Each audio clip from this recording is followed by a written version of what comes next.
Into the wind.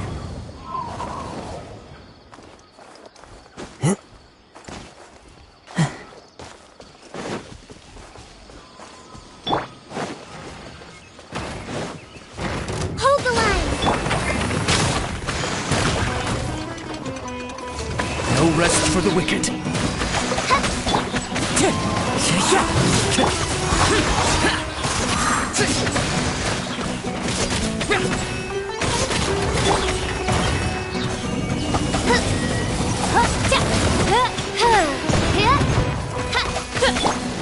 Rest and rebuild!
The wind knows me. Allow me! Billowing surge!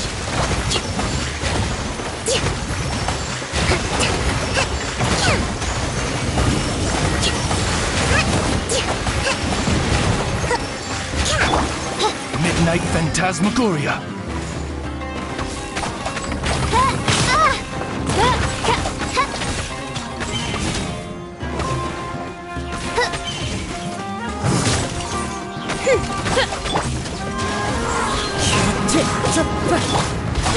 Useless.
Ad Astra Abyss. Thank you for completing. Ad Astra Abyss.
The damned will sooner die again than lay a hand on me.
Time to go to work.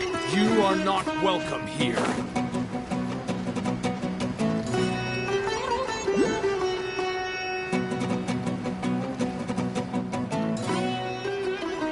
Oh, is this the ah! Monsters! Watch out!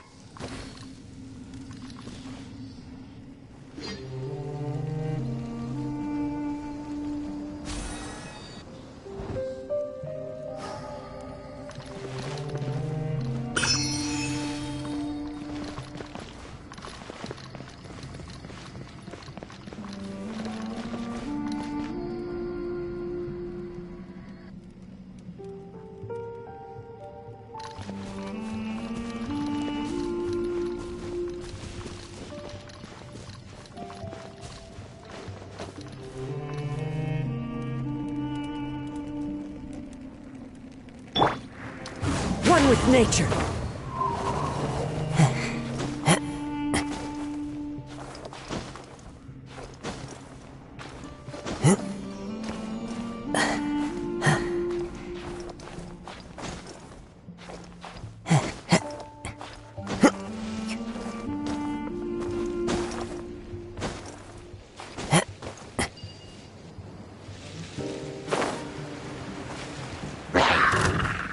The wind knows me. Hold the line! By royal decree!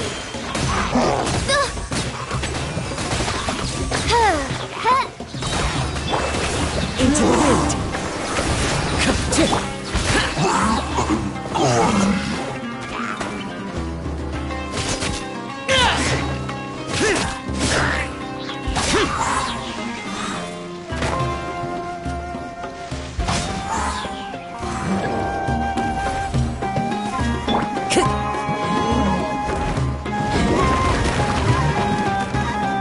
The wind knows me. Wings of darkness! Come, sever! Clouds high. The birds call. Torrent, bring refuge!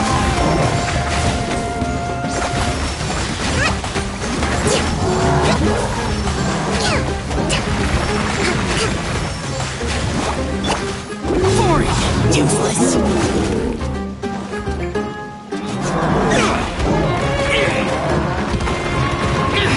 Prepare to jump!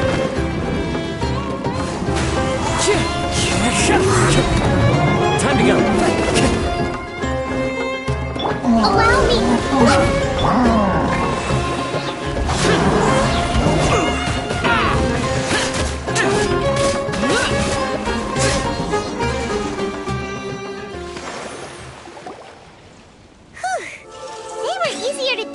than Paimon had expected. Super strong bandits? Or monsters taller than buildings dropping out of the sky? Or, something like that. He looks super serious. We gotta stay on our A game too. This is the one.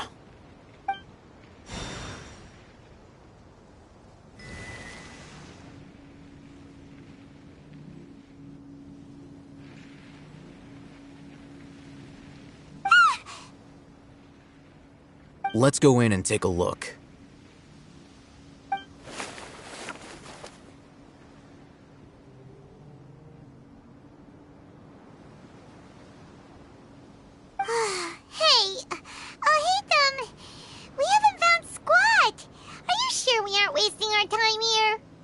Patience. Shawnee says she only hears the crying at night. We have time to burn. Until then, I'm taking a break. And just like that, he sits down. Wait, he even brought a book to read? What are you reading? Let Paimon see! Okay, sure.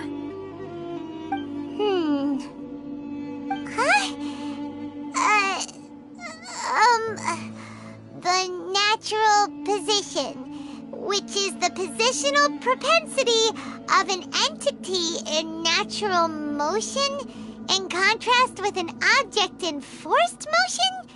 Huh? When free from external influences, every entity displays the tendency to follow its natural trajectory? So, you got that? Oh, Paimon gives up. You keep reading your book. See ya! How is he so relaxed? Look at him, reading an impossible book in a creepy place like this. Hey! Paimon's your Tibet travel guide. Paimon knows plenty of useful stuff already. And anyway, is that Paimon's fault that the books people read in Sumeru are so complicated?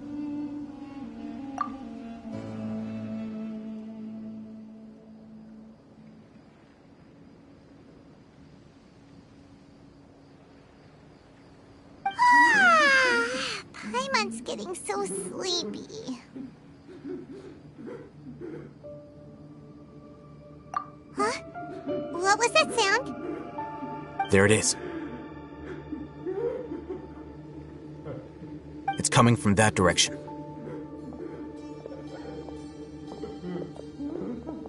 Is the sound coming from here? Huh. Paimon's not seeing anything.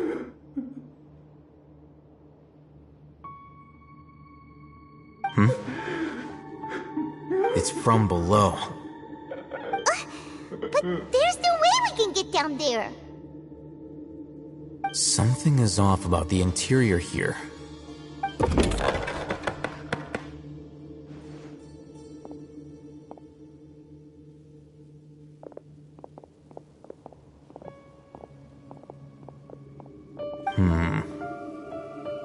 As I thought, there's a hidden structure. Wow. It's like they tucked another hospital into this one. Oh, it looks like there are other mechanisms around here. Let's keep exploring.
fateful offering.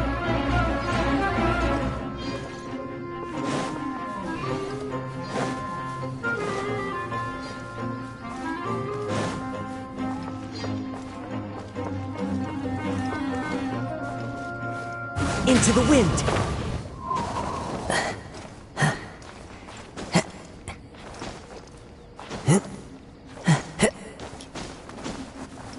One with nature!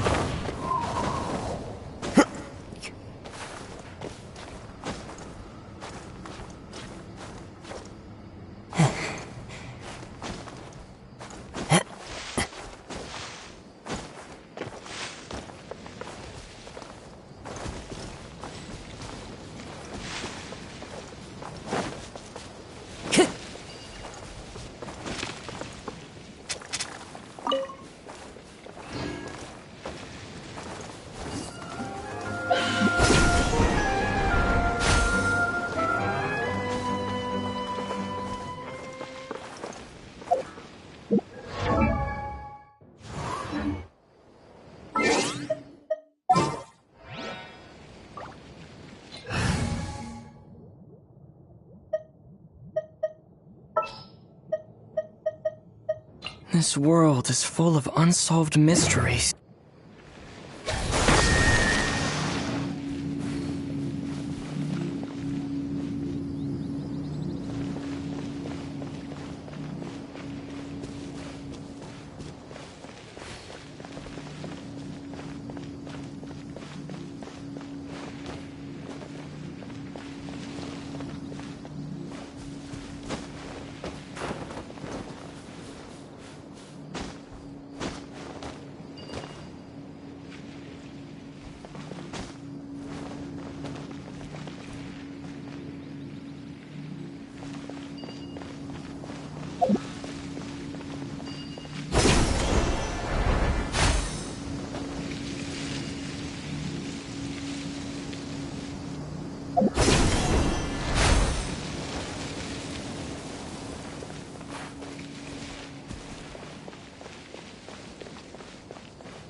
Disappear! Worthless! Here! Worthless! Here! Useless! Oz, reveal thyself!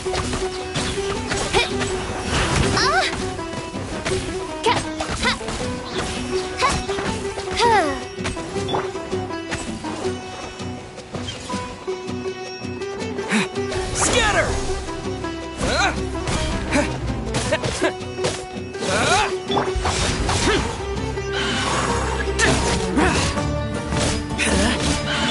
Midnight Phantasmagoria.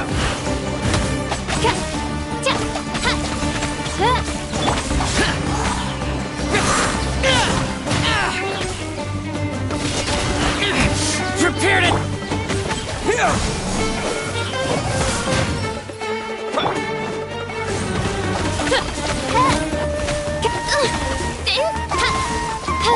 Torrent, bring refuge!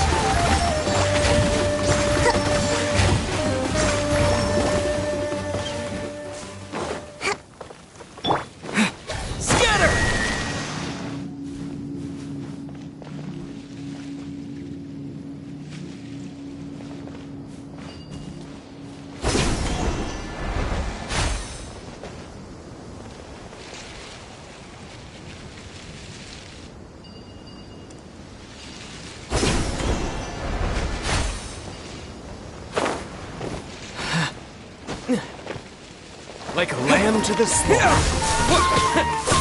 By royal decree.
idea.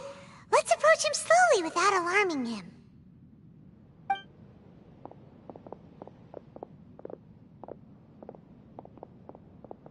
Wait.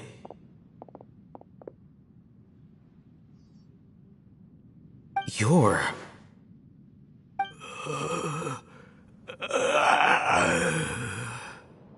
He can't speak, and his eyes are unfocused. But he looks too young to be anyone's grandfather. Also, why is he the only one here? Didn't expect to see him here. You know him? He's Razak, a senior of mine at the Academia. He's a scholar too? Is he the kind that holes up in a forest and mumbles stuff about training? No. And that's the problem. Razak was never involved in any of those things. He never trained in the forest, let alone reach Satyavada life.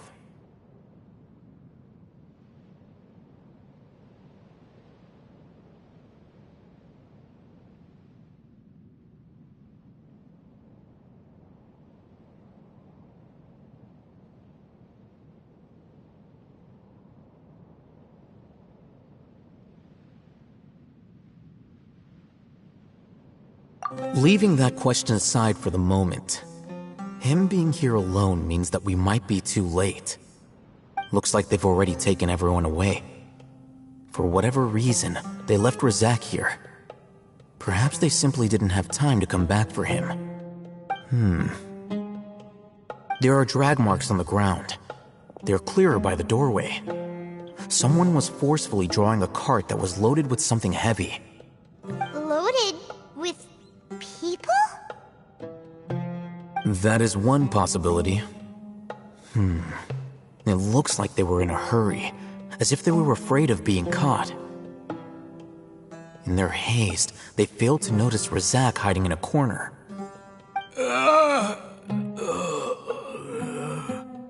The symptoms are identical. Looks like we found living proof. Huh? Why do you say that? Allow me to jog your memory. Recall your time at Port Ormos. Don't you think his symptoms look familiar?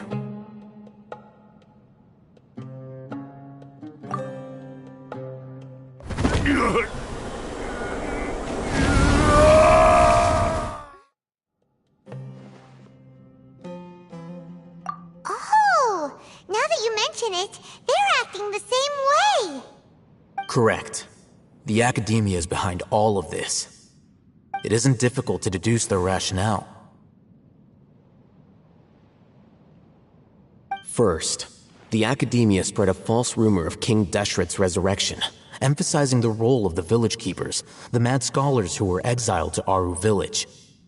These rumors were all the persuasion that the radicals needed, and those based in Aru village leapt into action. Unbeknownst to them, of course, through rounding up the scholars, they were actually helping the Academia. As well as being able to exploit the radicals for their own ends, this scheme has one further advantage to the Academia. All the risks and responsibilities are offloaded onto King Deshret's followers. Life for the desert dwellers has been brutal ever since King Deshret's death all those years ago. Beneath the surface, feelings of desperation are widespread. Many would give everything they have for the prospect of something better. Anyone looking to exploit that for their own ends simply needs to make a few empty promises. Even if complications arise, people will see that those involved are all followers of King Deshret and look for no further explanation than differences of belief. A deep-seated mistrust of the desert and everyone in it by the rest of Sumeru will make sure of that. The notion of an Academia plot wouldn't even cross their minds.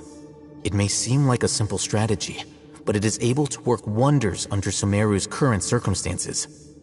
Oh, that makes a lot of sense. It's in line with the village chief's theory, too. But there's still one very important question. Wasn't it the Academia that brought the scholars to Aru village in the first place? Why does it want them back now? Throughout this process, one thing has changed. The scholars' identity. First, they were scholars. Then, they became lunatics. After that, they were exiles. And finally, they become missing persons. An exile is still patently a living, breathing human being. But when someone becomes a missing person, that is brought into question. If you can't find someone, you have no way of knowing what exactly happened to them. That makes missing people an ideal resource. Resource? For what exactly? One possibility is that the information in their brains could be extracted into knowledge capsules. Extracted? You mean, can knowledge comes from people's brains? With the technology of the Sumeru Academia, it's entirely possible. Perhaps the process caused them great suffering, which is why they cry out in the dead of night when no one is watching them. So, the human brain... Nope, nah, Hyman doesn't want to think about this. I'm the Academia scribe, after all. I'm familiar with their projects. Anyway, judging by Razak's state, the contents of a divine knowledge capsule were extracted from his mind, but something went wrong in the process. Or perhaps his curiosity got the better of him, and he used such a capsule for himself. Hyman's a little confused. Can they just use anyone's brain?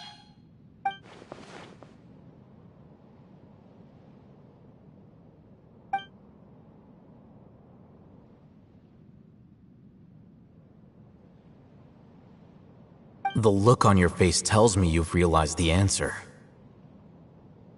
That's right. To some scholars, gaining knowledge about the gods is their entire life's pursuit. Extracting canned knowledge is just one of the extreme measures they turn to. However, I can't help but wonder, what do they seek to gain from divine knowledge? The Academia is going out of their way to look for forbidden knowledge, but what is their ultimate goal? I've spent quite some time trying to analyze the contents of the divine knowledge capsule, but to no